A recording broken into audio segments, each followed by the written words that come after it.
10-Minute Jazz Lesson Podcast, episode 218.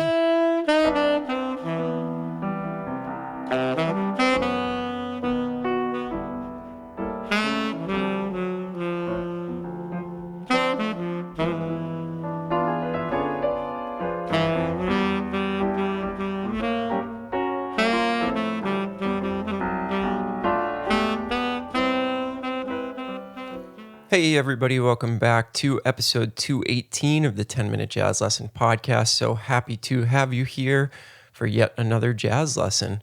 So you may have noticed that our theme music has changed, and that is because I'm very excited to release a brand new album. As you can hear, it is duo, piano and tenor saxophone, with one of my great friends and one of the best pianists I've ever heard in my entire life, Mike Effenberger. And we are really excited to release a brand new album called Duets. It is a bunch of my favorite standards plus one original blues that I wrote, and it is available now. So if you would like to grab that album, you can go to 10minutejazzlesson.com, and on the sidebar, the first link will be a link to go and purchase that album. And I'm so excited for you guys to hear this music. You know, I spend so much of my time as a jazz educator that sometimes I forget that I'm also a jazz musician, and it feels really good to put some music out into the world and showcase a little bit of playing on top of these lessons that we're bringing you. So I hope you enjoy the album. Let me know if you went and purchased it, what you think of it. And again, you can go and grab that on the website, 10minutejazzlesson.com, and you will see the album cover on the sidebar. It'll be the first thing, and that'll bring you over to a link to go and purchase it. I really hope you enjoy. Very excited about this. I also wanted to give a quick shout out to a couple of new patrons this week, people that have signed up for the 10-Minute Jazz Lesson Patreon site.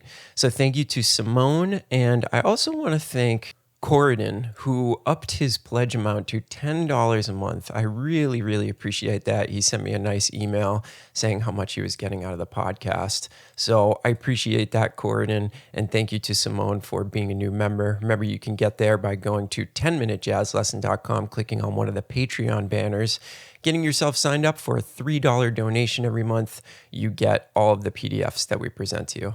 Okay, I know that was a lot of preamble to the episode, but I am very excited to continue these episodes on fourths. And what we're going to do today is we're going to take it to the next level. We're going to give you two more exercises that build on the exercises we went over last week. And this is going to be the last episode of pure exercises before we start to actually apply some of this information to a real life chord progression. So hang with me, keep practicing the exercises, and you'll be in good shape when we finally get to, talking about it over a tune or over some of the chord progressions that we see. Okay, so last week we talked about just doing straight up fourths, up and down within an octave. And that was meant to get you to hear the interval of a fourth, both a perfect fourth and a tritone, and hear all of those sort of strung together. And remember, what we did last week was we used two different qualities of chords. We used a minor seventh chord, and we used a major 7 sharp 11 chord. And we're going to stick with those. We're going to stick with those as basically our template for the entire month here. But this week, we're going to up the difficulty of the exercises. So grab your PDF and let's look at the first exercise, and I'm going to explain it as we go through and play it. All right, so in exercise number 1, what we're doing is we're using 2 fourths stacked on top of each other. So it's going to be basically a 3-note exercise. If you remember last week, all we did was we went up 1 fourth, and then we jumped down to the next note of the scale, went up another fourth, and we did these pairs of fourths moving throughout the octave. Now what we're going to do is we're going to take 2 fourths and stack them on top of each other. So if we were to start on C, over a C minor 7th chord, instead of just playing C to F and then jumping on to D to G, now what we're going to do is we're going to play C to F, then we're going to put another fourth on top of that, so F to B flat. Then we're going to jump on and do the same thing over the next note, so 2 fourths based off of the next note. So if you do it off of C, all of a sudden you get a 3-note grouping that sounds like this. Then you would move on to D, and you would play 2/4 based off of that. So it would be D to G to C. So what we're going to do is we're just going to move up throughout the octave by using these 3-note groupings instead of the 4. So putting it all together over the chord, it would sound like this.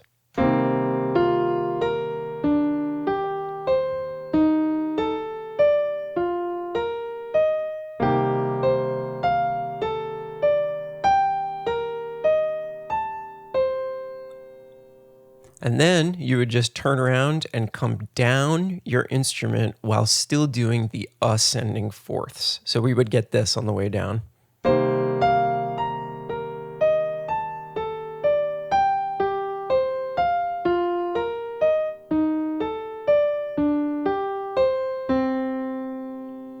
So it's a much more interesting sound. It's much more involved. When we have those 2/4 stacked on top of each other, in my mind, it just creates a more interesting sound, a more deep sound.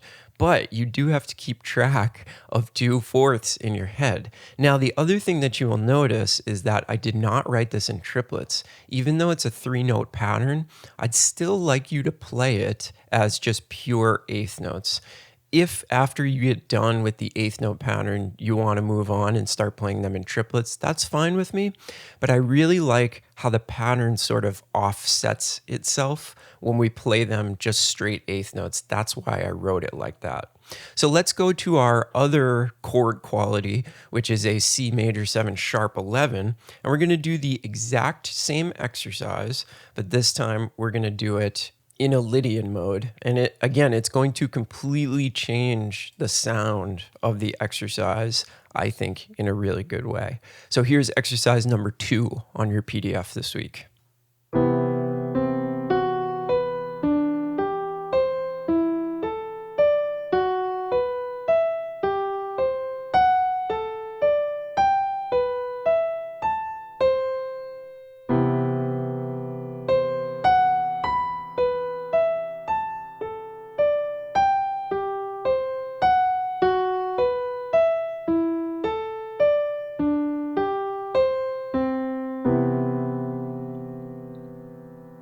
So I really love the sound of those stacked fourths. You can hear that it becomes a little bit more rich, a little bit more advanced sounding.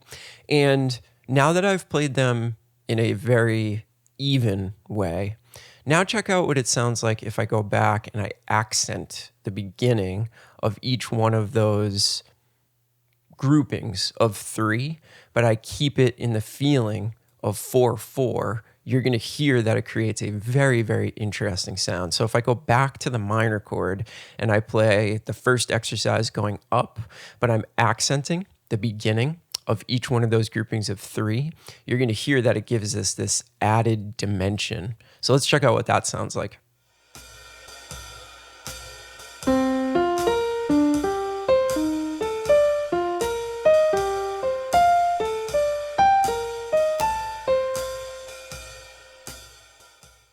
So you can hear that that's really interesting rhythmically as well as harmonically.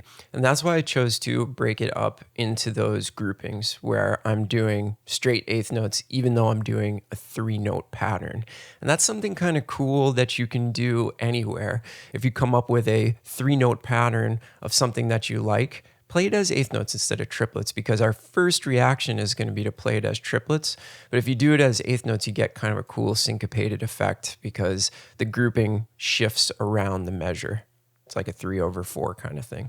All right, let's move on to the next exercise. This one's even harder. So now what I'm doing is I'm stacking 4/4 on top of each other. So it's a natural extension of the last exercise. Now let's check out what it sounds like over the minor chord before we talk any further about it. I'd like you to just hear it first.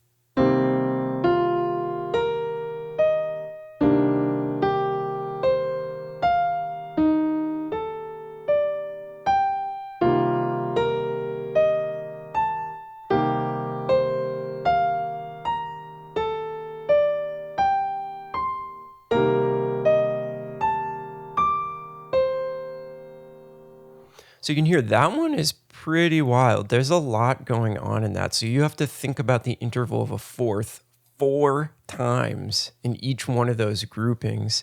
And that is really going to get you to understand how to play those perfect fourths. Now let's talk about some of the difficulties. So I already mentioned one, you have got to think about 4/4. The other one is you're actually jumping more than an octave when you come down. So like, let's look at the first grouping in the second exercise on the PDF. So I'm playing C to F to B flat to E flat. Those are my 4/4. Then I'm jumping all the way from E flat all the way down to a low D. So that is the interval of a minor ninth. And it's not always going to be a minor ninth. Sometimes it's an actual major ninth. But you're going to be jumping a huge, huge range down when you're playing this. So for a lot of instruments, that's really, really tricky to do. So not only is it a complicated harmonic exercise, we have to think really hard about what you're playing harmonically, it's also very hard to pull off on a lot of instruments, especially wind instruments and brass instruments, where it's just really hard to jump huge, huge distances between notes. So this is going to benefit you in a lot of ways, but I want to caution you that this is going to take a long time to learn. I remember when I was learning these, it took me like a couple of months to even start playing them with any semblance of sounding good. You know, it was really bad at first. So again, I want you to stick with just one key. I don't want you to bring this around into all 12 keys yet, which is what I usually have you do. I want you to just focus on the exercise, what goes into the exercise, and leave it at that. So one key, key of C, 2 different chord qualities, and that's it. You're done for the week. Then you can go back and you could put this in all 12 keys later on when you're looking to expand your vocabulary over any chord you might see. So that's it. 2 exercises over 2 different chords, but they're very, very difficult. So it's going to be a lot of work this week to actually start playing these exercises in a meaningful way. All right, that's going to about do it this week so that we don't go on rambling for about 20 minutes. Get started on those exercises. And if you learn all of the exercises that I've given you in these first 2 episodes, they're going to go a long way into what we're going to talk about in the next couple of weeks. And at least you'll have your ears locked into that interval of a fourth and some of that tritone sound in there. Okay? All right, let me know if you have any questions in the 10-Minute Jazz Lesson Community Facebook group. That is the place to get in touch. Also, make sure you go and check out our Patreon site if you'd like to grab the PDF to these episodes. $3 a month gets you access to absolutely everything. 10minutejazzlesson.com. Click on one of the Patreon banners. Also, if you're looking for some new music to listen to, go and pick up my brand new duo album, Duets, with the fantastic, amazing pianist Mike Effenberger. Some of my favorite songs. You can also find that at 10minutejazzlesson.com. Look at the sidebar and click on the album cover. That'll bring you over to purchase the record. Hope you are all doing well out there. Hope you've had a good week, staying strong and healthy. Keep on practicing. What else have we got to do? And we will talk to you next week with some brand new episodes. Have a good weekend, everybody. Bye.